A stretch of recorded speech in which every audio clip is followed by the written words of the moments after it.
Hello, I'm Heather. And I'm Ryan. Welcome to the podcast. It's game night, it's sibling rivalry, it's a walk down memory lane, but most importantly, it's politics free. Guaranteed. Welcome to round 2 of Pando. Here's how it works. And pay careful attention because I did change the scoring slightly if you listened to round 1, which you will see in a second here. But generally, here's how it works. We have a set of cards. On each one is written 3 personal questions. For example, one card asks, what is the dumbest purchase I've ever made?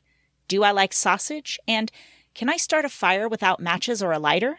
First, I'll ask Ryan 3 questions pertaining to me, and he'll have to answer each one correctly, earning 1 point per correct answer, and a bonus point for getting all 3 correct. Then we'll switch it around, and it'll be my turn. Whoever scores the most points wins the ever-coveted Gloating Rights Trophy until...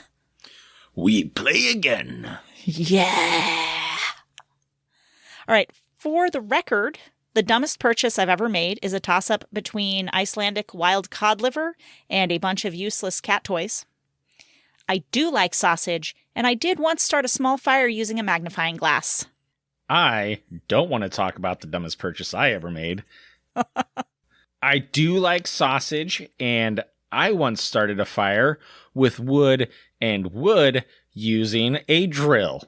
I'm going to need more details about your dumbest purchase and also the fire. Please continue.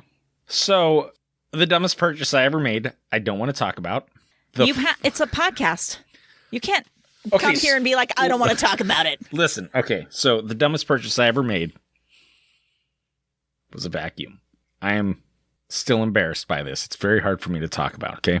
Okay, so far, a vacuum cleaner does not seem like a dumb purchase, but please continue. Well, it's the amount I paid for it, which makes it pretty dumb. How much did you pay for a vacuum cleaner? $5,000. You paid What was it made of gold? It was a Kirby vacuum. And what happened was a door-to-door salesman came to our door and demoed this vacuum, and I could not believe the amount of shit this vacuum picked up. I was so impressed with it, right? He came to our door offering a free cleaning for 1 room, and I was like, hell yeah, go to town. So let me back up. So when he knocked on the door, Rebecca went and hid in the bathroom. And so he's sitting there doing this vacuuming. And then I was like, cool, well, thanks for the cleaning. He's like, then he starts like selling me this vacuum, right? Mm-hmm. And somehow I agreed to pay $5,000 for this thing. But I will say that we still own the vacuum. It's been almost 10 years. It still works perfectly fine. Well then, maybe it isn't such a dumb purchase after all then. Yeah, but for $5,000, it was kind of a dumb purchase. Especially when I look online and I find the same vacuum for $300. You know, I feel like I got a little swindled. Just a little. Well, bro, all that's left now is for you to tell me when you created this wood fire. I'm assuming it was accidental. No, it was on purpose. Grandpa was showing me how you could start a fire using wood, like a dowel, and another piece of wood. And he was trying to do the whole rubbing method, and it wasn't working. Mm-hmm. So he was like, hold on, I'll be right back. And he goes to the garage, and he gets a power drill, dragging out this extension cord out into the yard, puts the dowel into the thing, and then starts drilling into the wood and created fire. So I guess technically I wasn't the one that created it, but I was there for moral support, so I helped create it. Oh, I miss him so much. Mm-hmm. Okay. Real quick before we dive into the game, again, it's called Pando. That is Pando. It was created by Pando and is available at playpando.com. Link in the show notes. They are not a sponsor. Ryan, are you ready for your cards? I'm ready. Excellent. First question. Have I ever had plastic surgery? No. Correct. Second question. Would I snitch on my friends or family if I saw them commit a nonviolent crime? I think it depends on the nonviolent crime. It really depends on the nonviolent crime. If your friend was speeding, I don't think you're going to snitch on them. If your friend or family member embezzled $1 million, I think you would snitch on them. Correct. It would depend entirely on what it was. If it was super severe, if it was like a federal offense and I knew about it, I could get in trouble also. So I would be all over like, hey, do you want me to wear a wire? Are we good? Let's get this done. I'm not going to jail. Note to self, don't trust Heather. Okay. Especially if you're going to commit a federal offense. Ryan, you planning on that in your near future? Hey, you never know. Okay. You never know. Well, all right. Question number 3. Have I ever had a crush on my boss? Yes. Correct. Damn. Bonus point. All right. Hit me with my cards. Okay, Heather. Am I addicted to caffeine? I think not. Incorrect. Damn. Heather, do I tend to embellish the truth? In general, I would say, okay, I think it depends. I think if it's something serious, then no. But if you're telling a story to be humorous, then probably a little bit, yeah. Absolutely. You are correct. Do I own cowboy boots?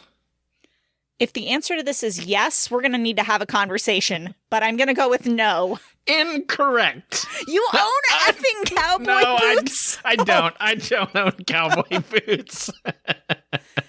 No offense to anyone who likes and wears cowboy boots, I guess. How are you going to not be offended after that? I don't know. I'm so happy I got that reaction. That was amazing. Woo! All right. By the way, I forgot to give the running score at the beginning of So at the beginning of this round, it was Ryan 3, Heather 6. So now it's Ryan 7, Heather 8. Catching up. I'm catching up. Catching up. So I gotta hope you get all these wrong. Are you ready for your next set of cards? I am ready. Have I ever done a juice cleanse? I'm going to say yes.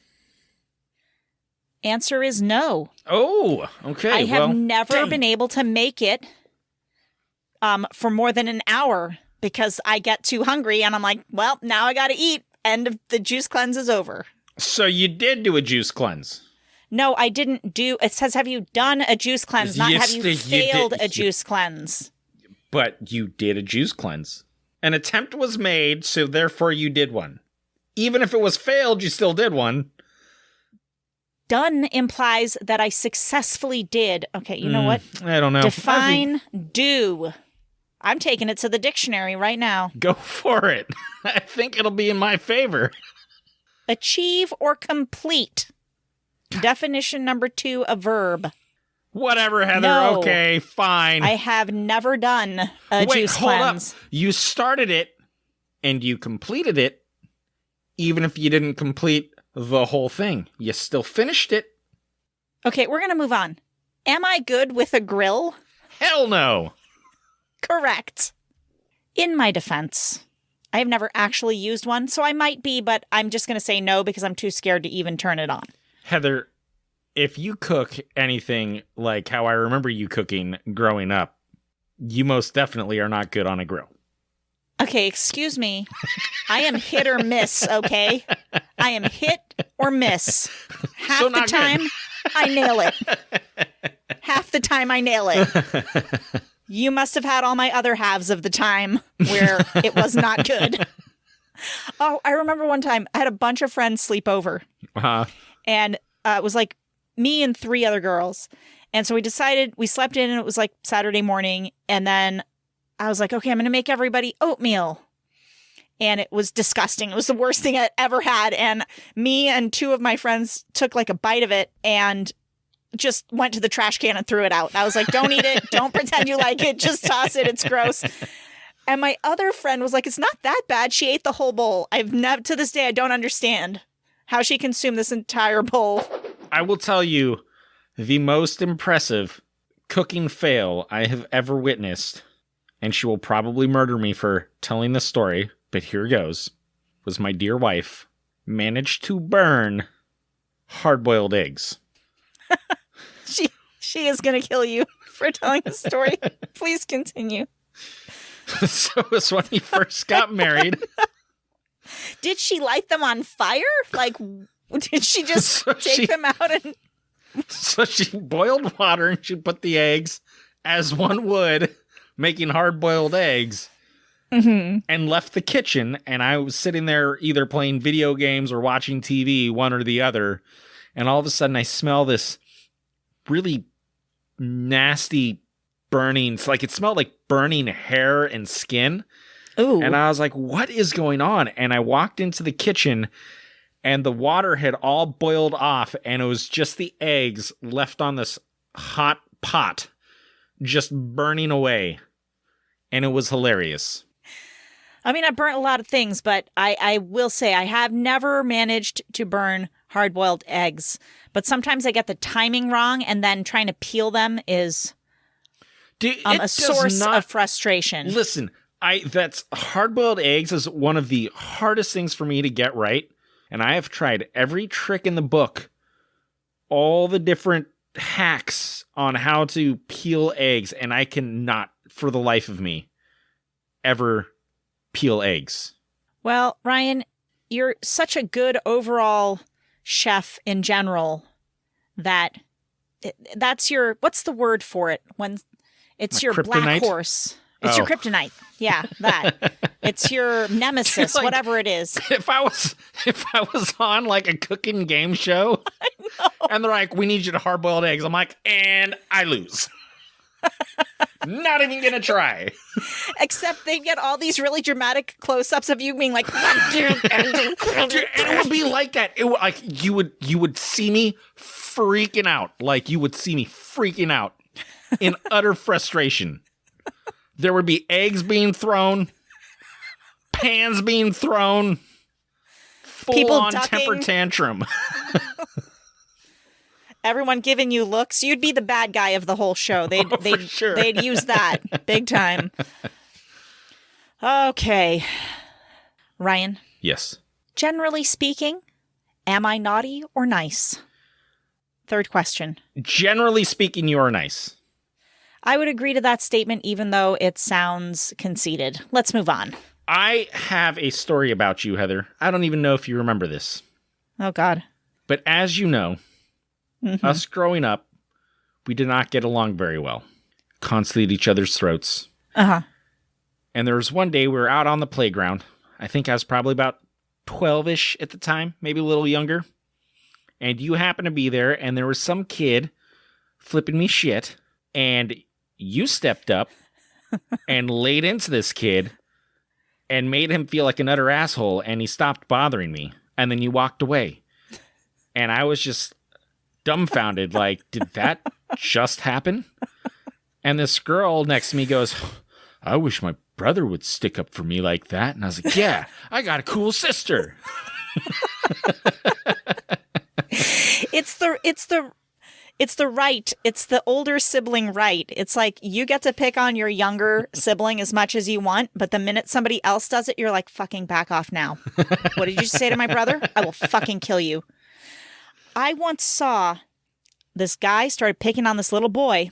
This was when they had dug out that huge amount of soil and that dirt because they were going to put in a new dormitory. And so it was this huge, deep hole with this big mound next to it. And we'd love to go and play. Yes. Yeah, we'd make the dirt forts and the tunnels. Oh, such great fun. I think kids are not allowed to play on construction sites now, but back then it was all gold, right? So we were just like, woohoo! But the fact that we built tunnels in that, Heather, like, you know how many times we could have died? Like, we could have been buried alive? We would play we would play Dirt clod. mudslinging. Yeah, throw Yeah. dirt clods at each other, break into teams and score it up. We'd be like, let's do this. There were 2 dirt piles, so there was one fort on each side. Oh, that was the best. But anyway, there's a little boy there, and some other little boy started to bully him, and his sister flew at this kid, knocked him to the ground, got on top of him, like stuck her knees on his elbows and held his arms down and was like, I never want to see you treat my brother that way again. And I was like, wow. So I think maybe that also made an impression as like, I should do that for my brother too. Yeah.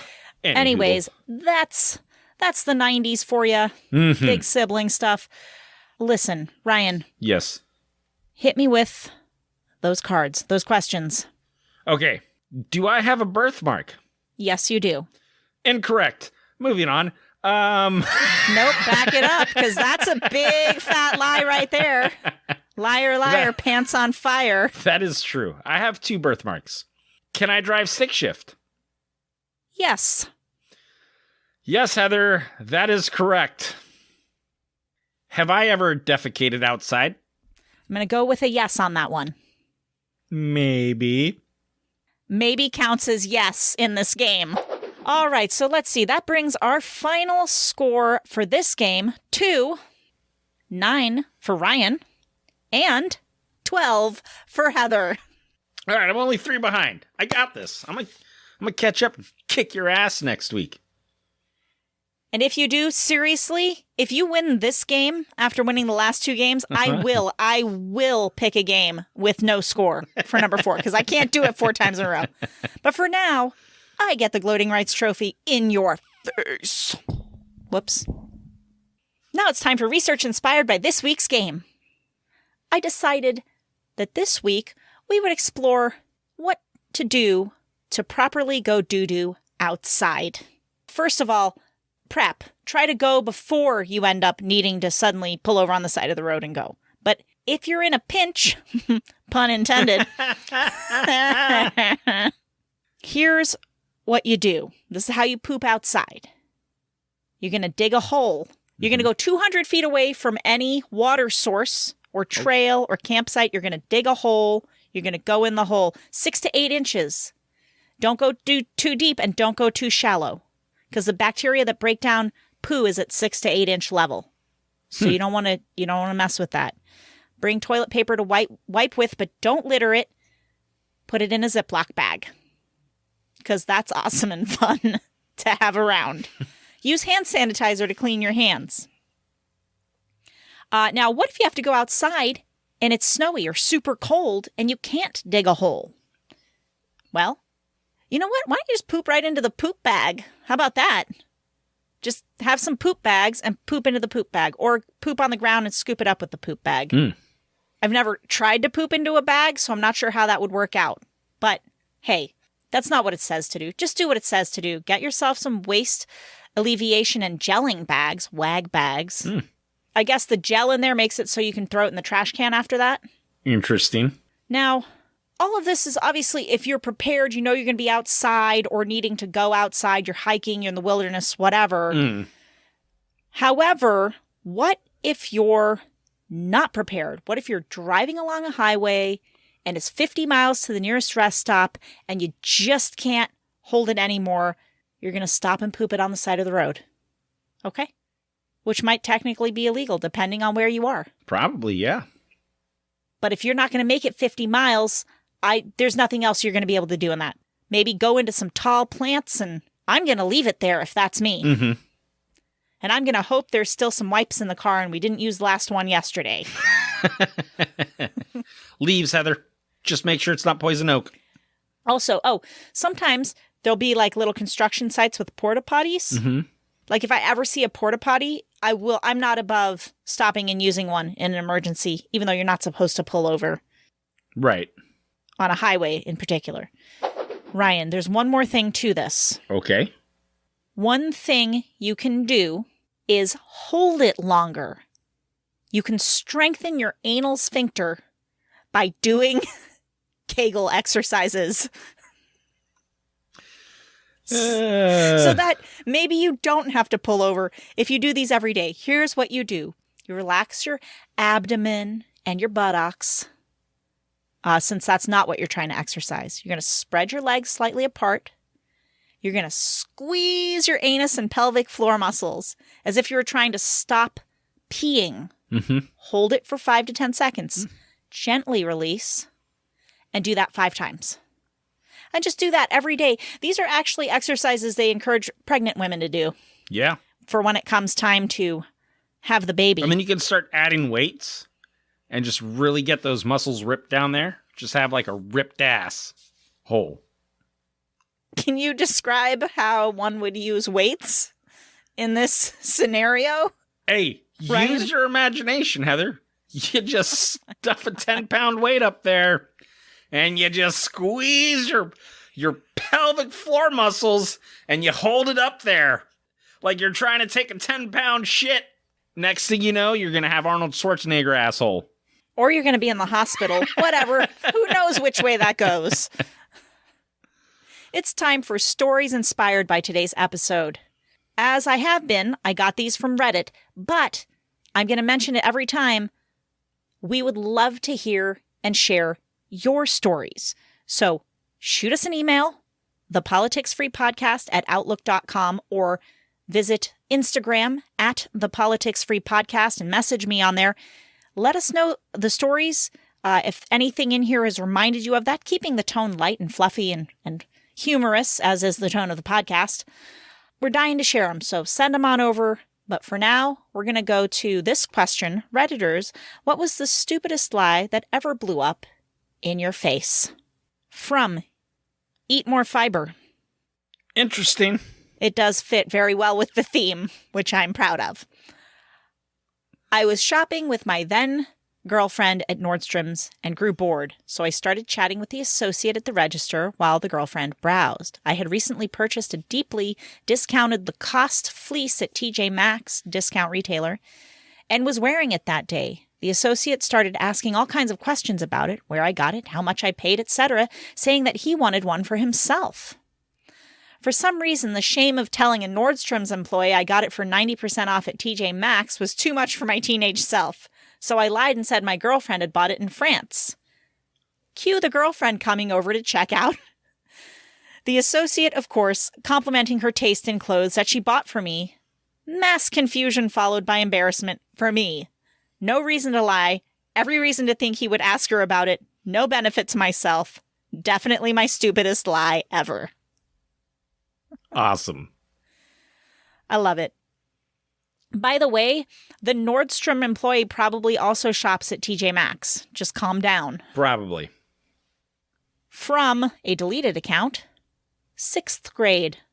I was new in town and obviously wanted to fit in at school and everything.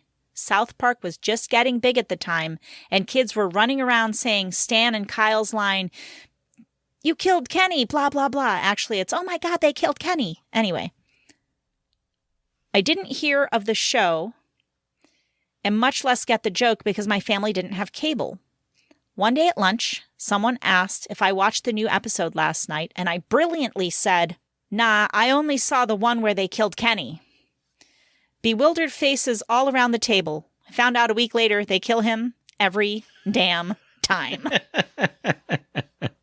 So I have a South Park story. Okay. I believe we were in middle school when Dad finally got satellite TV for us. And I think it was like Friday night. I was browsing through the channels and came across South Park. So I was like, oh, I'm going to watch this. So I'm sitting there just laughing my ass off. And it's like midnight.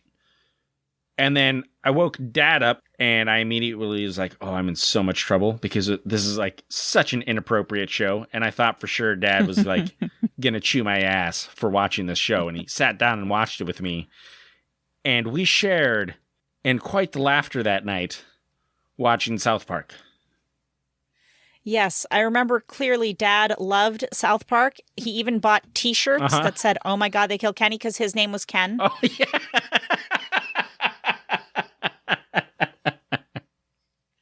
Yeah, I forgot about that. Anyway, another one here from another deleted account. Not too embarrassing, but still funny. A little while back, I had some friends that didn't have cable but really wanted to watch a football game. So they asked me ahead of time if they could come to my place, and I said, okay, since this was pretty standard. The next day, I got a text like 15 minutes before the game asking if I was still down. I wasn't still down and didn't feel like having people over. I just felt like being on my couch alone, so I made up some bullshit excuse about food poisoning and going home. I didn't realize they had my roommate's number, who was totally unaware this was even going on. So they called him and he says it's fine. Then they come over and I'm just on the couch in boxers eating cereal. Which I thought was hilarious. They're like, sick, huh? Food poisoning. Cool. All right, bro, we're going to wrap it up with our question of the week. And I didn't write one in here, so I'm just going to go right now. I have a story. About what? About bomb disposal? About Sophie and Chloe yesterday. It was hilarious. Hold on. Hold on. It hurts my professionalism sensibility, but since I don't actually have a question prepared, we'll end on this story. Go, Ryan. Go. Okay, so I like to boop the snoots of my children with my finger. And Sophie, the older one, all I have to do is put my finger out towards her face and she will move her nose right into my finger and do the boop for me. Chloe, however, will not allow me to boop her snoot under any circumstances. And she will fight my hand away from her face and we'll get into these battles and I'll finally get a boop in. And yesterday, I was attempting to boop her snoot, and of course she wouldn't allow me to. And then Sophie says to me, quite brilliantly, you know, you should just boop her in her sleep. And I was like, that is genius. And I'm going to start doing that, and I'm going to document it every time. And then Sophie kind of chuckles and she goes, yeah, well, knowing Chloe, she'll probably wake up in a violent rage and try to kill you. I was like, what?